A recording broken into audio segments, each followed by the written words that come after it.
नन्ही गोगो और बहादुर दिल का सफर, एक ख्वाब की शुरुआत, एक पुरफ़ज़ा और रंग बिरंगे जंगल में जहां घास मखमल जैसी नर्म थी और नदियां संगीत सुनाती थीं। एक नन्ही गिलहरी रहती थी जिसका नाम था गोगो। गोगो बाकी गिलहरियों से मुख्तलिफ थी।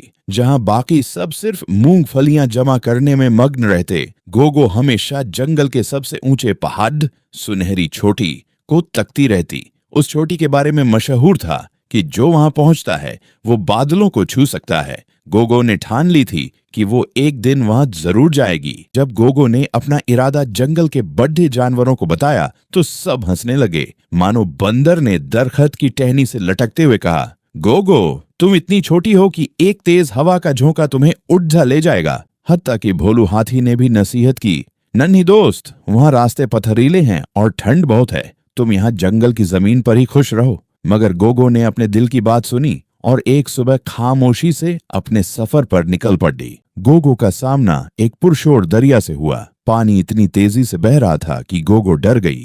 वो किनारे बैठकर रास्ता ढूंढ रही थी कि वहां एक पुराना कछुआ, जिसे सब दादाजी कहते थे, वहां आए। दादाजी ने गोगो की आंखों में हिम्मत देखी और कहा, बेटा, हिम्मत मत हारना, मेरी पीठ पर बैठ जाओ, मैं तुम्हें दरिया पार करवा देता हूँ।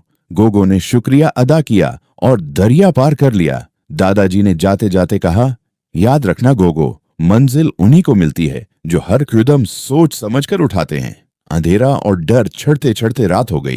पहाड़ की ढलान पर एक गुफा थी जहां से अजीब ओ गरीब आवाजें आ रही थीं। गोगो थोड़ा सहमी हुई थी। तभी एक चमगादड़ बाट वहां से गुजरा।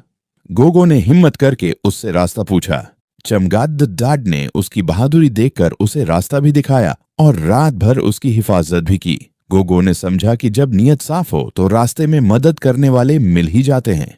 गोगो बिल्कुल छोटी के करीब थी। हवा बहुत तेज थी और पत्थर फिसलने वाले थे। उसके नन्हे पंजे थक चुके थे, मगर उसने ऊपर देखा तो सूरज की पहली किरण छोटी को सुनहरा कर रही थी। एक आखिरी जोर लगाकर गोगो छोटी पर खड़ी थी। वहां का मंजर निराला था। बादल उसके पांव के नीचे थे और पूरा जंगल एक छोटे से खिलौने जैसा लग रहा था। उसने इतनी ऊंचाई से एक जोरदार छी छी की आवाज निकाली जो पूरे जंगल में गूंजी।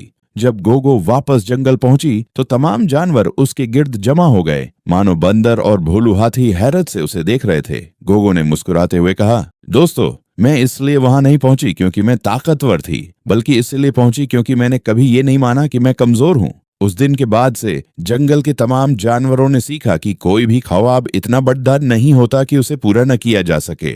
बस दिल में गोगो जैसी हिम्मत होनी चाहिए।